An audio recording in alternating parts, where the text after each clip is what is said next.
ఇంద్రకీలాద్రిపై ఈరోజు శాకంభరి ఉత్సవాలు ప్రారంభమయ్యాయి. ఈ ఉదయం అమ్మవారికి హారతి ఇచ్చే ముందు అలంకారం అంతా సిద్ధం చేయడం జరిగింది. రాత్రి అంతా ఈ అలంకారాలు జరిగాయి.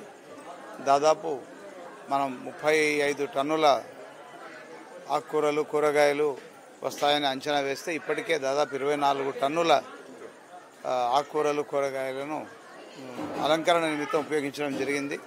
వివిధ రకాలైనటువంటి ఫలాలను చాలా దూర ప్రదేశాల నుంచి దాతలు ఇచ్చినటువంటి ఈ ఫలాలతోటి శాఖలతోటి అమ్మవారికి విశేషంగా అలంకరణ చేయడం జరిగింది. భక్తులందరూ ఎంతో శ్రద్ధతో వీక్షిస్తున్నారు. అలాగే మహారాజగోపురం ముందున్నటువంటి ప్రదేశంలో నవదుర్గలను కొలువు తీర్చి అలాగే ఈ వెజిటబుల్తో డిజైన్స్గా తయారు చేసినటువంటి అమ్మవారిని అలాగే స్వామివారిని ఈశ్వర లింగాన్ని కూడా కొలువు తీర్చారు. చాలా చూడడానికి చాలా ముచ్చటగా ఉంది. భక్తులు కూడా విశేషంగా వచ్చి ఇక్కడ చూసి ఆనందిస్తున్నారు.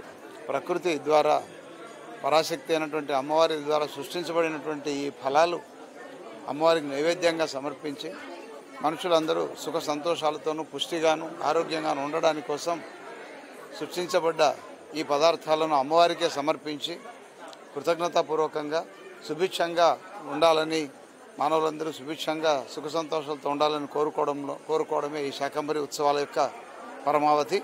మరి అమ్మవారు మన రాష్ట్ర ప్రజలను అలాగే దేశ ప్రజలను శాంతి సౌఖ్యాలతోనూ ఆరోగ్యంతోనూ చూస్తారని ఆశిస్తున్నాం. ఓం నమః శివాయ. ఈ కార్యక్రమం 3 రోజులు జరుగుతుంది. ఈరోజు త్రయోదశి, చతుర్దశి, పౌర్ణిమ వరకు ఉంటుంది. 19, 20, 21 3 రోజులు శాకంబరి ఉత్సవాలు జరుగుతాయి. వీటికి రేపటి రోజున ఇంకొన్ని పదార్థాలు కలుస్తాయి. అలాగే చివరి రోజున ఎక్కువ భాగం ఫలాలను ఉపయోగించడం జరుగుతుంది.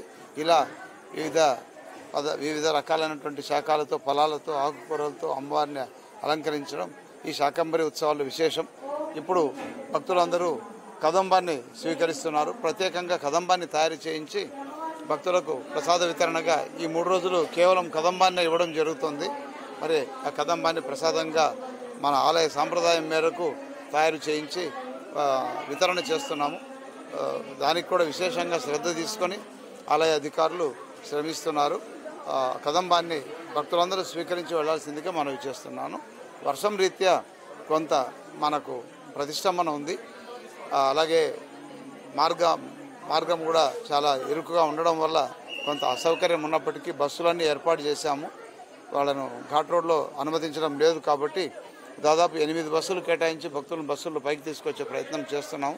సంయమనంతో భక్తులు అమ్మవారిని దర్శించుకొని ప్రసాదం స్వీకరించి వెళ్లాల్సిందిగా మనవి. ఓం నమః శివాయ. శ్రీమాత్రే నమః. శ్రీమాత్రే నమః. శ్రీ దుర్గామల్లేశ్వర స్వామి వార్ల దేవస్థానంలో ఈ రోజు నుంచి 19, 20, 21వ తారీఖు దాకా శాకంబరి దేవిగా అమ్మవారు దర్శనమిస్తోంది. అలాగే త్రయార్ణిక దీక్షగా దుర్గామల్లేశ్వర స్వామి వార్ల దేవస్థానంలో హోమాలు, మంటపారాధనలు ఇవన్నీ కూడా జరుగుతున్నాయి. ఈ రోజున మొట్టమొదటి రోజు అమ్మవారు కూరగాయలతో అలంకారం చేశారు. ఆ అమ్మవారు ఎంతో వైభవోపేతంగా దర్శనాన్ని భక్తులకి ఇస్తున్నారు. రేపటి రోజున 20వ తారీఖు నాడు ఆకుకూరలతో చేస్తారు. ఎల్లుండి 21వ తారీఖు నాడు పళ్ళు, వివిధ రకాలైనటువంటి పళ్ళ రకాలతో చేస్తారు. 21వ తారీఖు నాడు 9:30కి మహాపూర్ణాహుతి జరుగుతుంది. ఈ 3 రోజులు కూడా ఎంతో వైభవోపేతంగా శాకంబరి త్రయాన్నిక దీక్షగా ఉత్సవాలు దుర్గామల్లేశ్వర స్వామివార్ల దేవస్థానంలో చేయడానికి మా అధికారులందరూ కూడా ఎంతో ఉత్సాహంగా ఉన్నారు, చేస్తున్నారు. అలాగే వచ్చిన వారందరికీ, భక్తులందరికీ కూడా అమ్మవారి యొక్క ప్రసాదం ఈ 3 రోజులు కూడా కదంబం అంటే అన్ని కూరలు కూడా కలిపి చింతపండు పులుసు పెట్టి దాంట్లో కలిపి అవన్నీ కూడా ఉడికించి, అన్నాన్ని ఉడికించి దాంట్లో కలుపుతారు. అదే మీరు మామూలుగా మీ యొక్క భాషలో బిసిబిళ్ళాబాతునో ఏదో అంటారు, ఆ టైపులో కాదు. ఇది కాస్త రసం ఉంటుంది కాబట్టి కదంబం అని అమ్మవారికి మహానైవేద్యం చేసి, నైవేద్యం చేసిన తర్వాత భక్తులందరికీ కూడా ప్రసాదంగా ఇస్తారు. ఇది మనకి అనాదిగా అమ్మవారి దేవస్థానంలో అనాదిగా వస్తూ ఉన్నది. ఆ సాంప్రదాయం ప్రకారమే చేస్తూ ఉన్నాము. శ్రీమాత్రే నమః.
महागणाधिपति सुप्रीतः सुतनः भगवतो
Terima